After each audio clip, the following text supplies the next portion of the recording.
Alexandra Harbushka, founder of Life With Herpes. I'm excited to be live with you. What is going on? Happy Tuesday. Anyways, I am the founder of Life With Herpes. I go live with you on the weekdays and answer your questions that you have via or about herpes. So you can ask them here in the chat. Ask them here. Oh, I know what happened. There we go. It's my Apple Watch. You can ask them here in the chat. You can ask them in the question box. So however you want to go, I will go. So let me just start by answering the questions that I see here in the question box. Can there be transmission from an asymptomatic partner using a condom?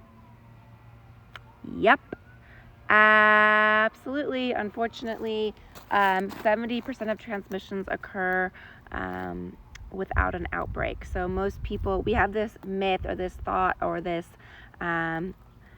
preconceived notion prior to having herpes or prior to being diagnosed with herpes that your partner will have this like massive outbreak and you'll look at it and be like, oh, I will know if they have herpes.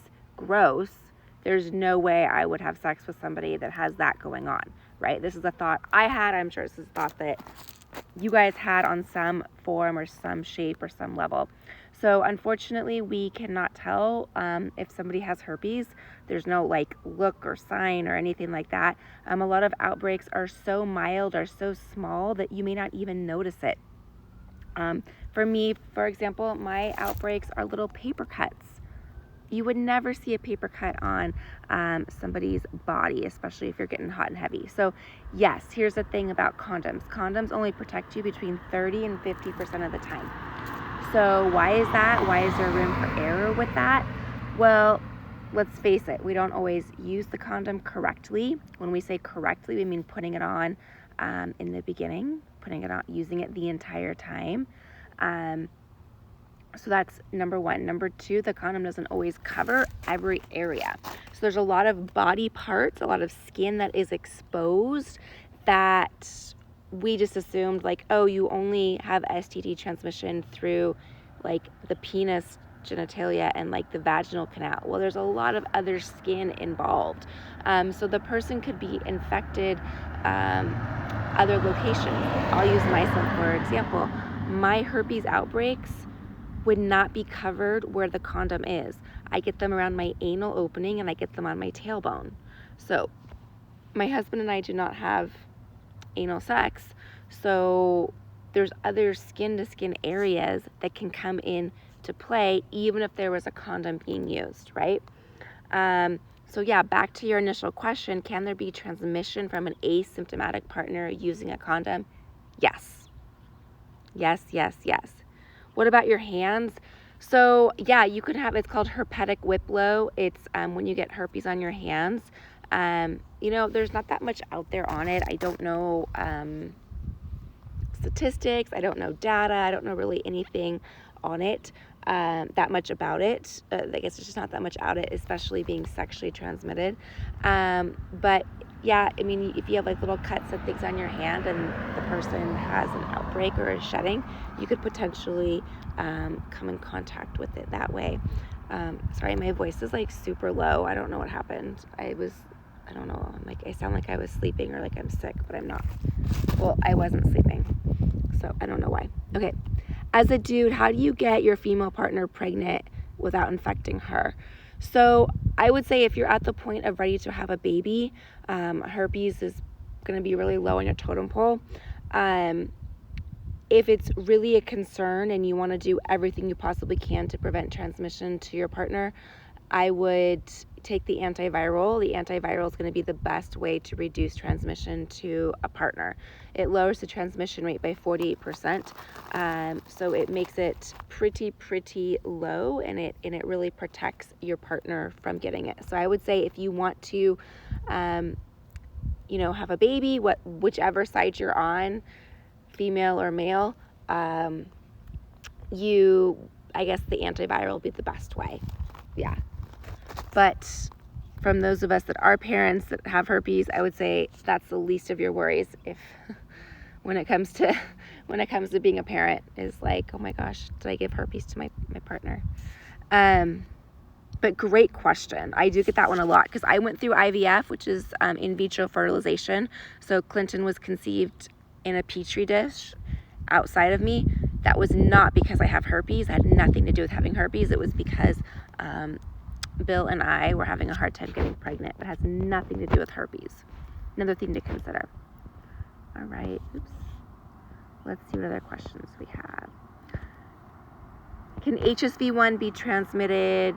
Can oral herpes HSV1 be transmitted genitally? Yeah, it can. So this is a huge one that I get a lot of questions on because we are thought to believe or told or educated that like genital herpes is the only STD, is the only type of sexually transmitted disease. And the concern that we don't realize here is oral herpes can still be or is STD, can still be sexually transmitted by oral sex, or there's a lot of people that have genital HSV1 that have contracted it.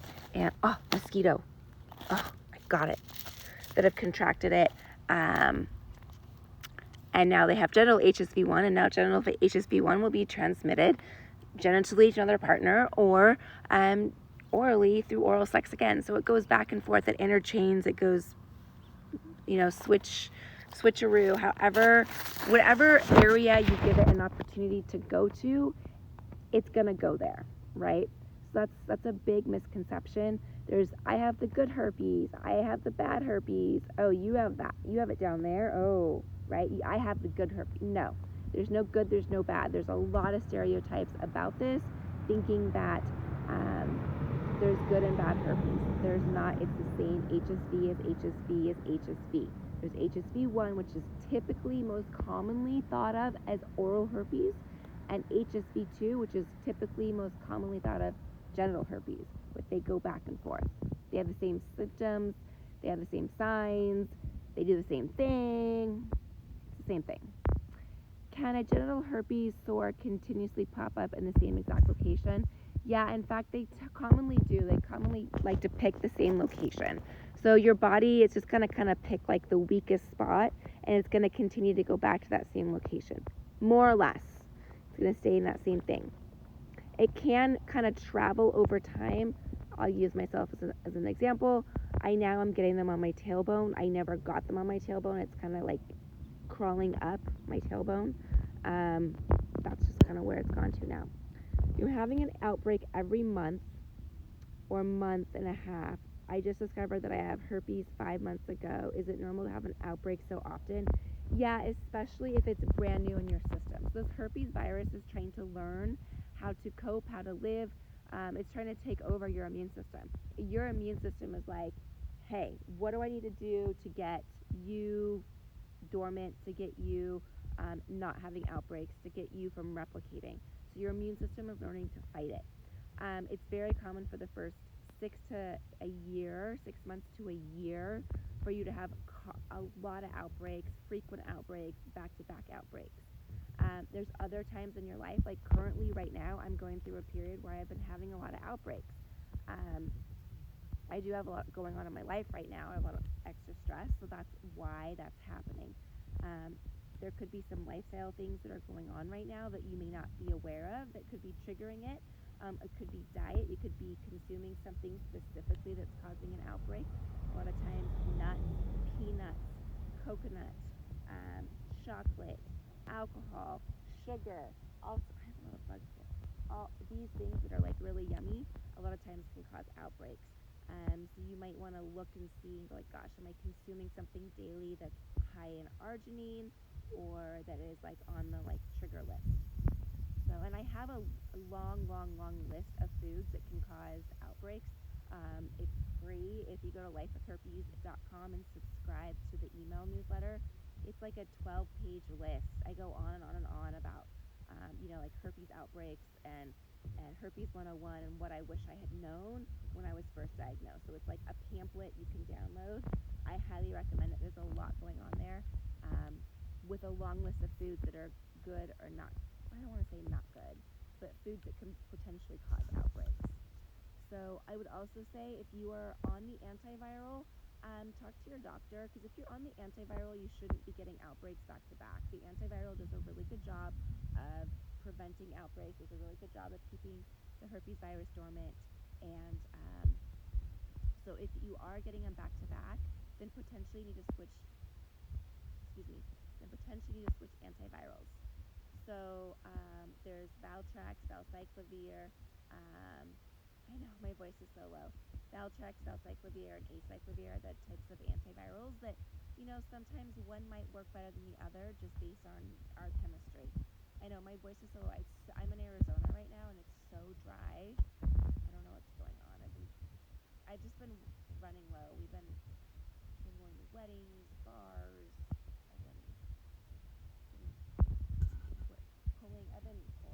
I've been burning the candles from both ends, so that's why my voice is done. And I went for a jog today. Alright.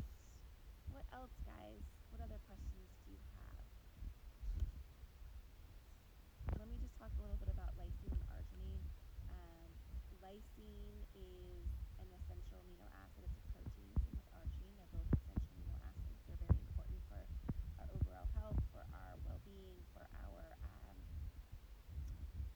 muscles, our cardiovascular.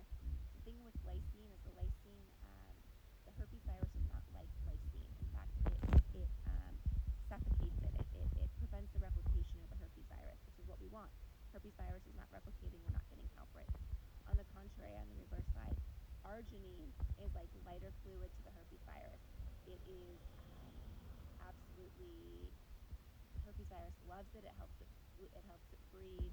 It helps it replicate. So those are some things we want. We can't hear you.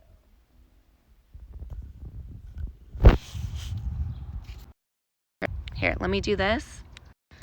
Can you guys hear me now? Can you guys hear me now? Let me see. Let me put these away.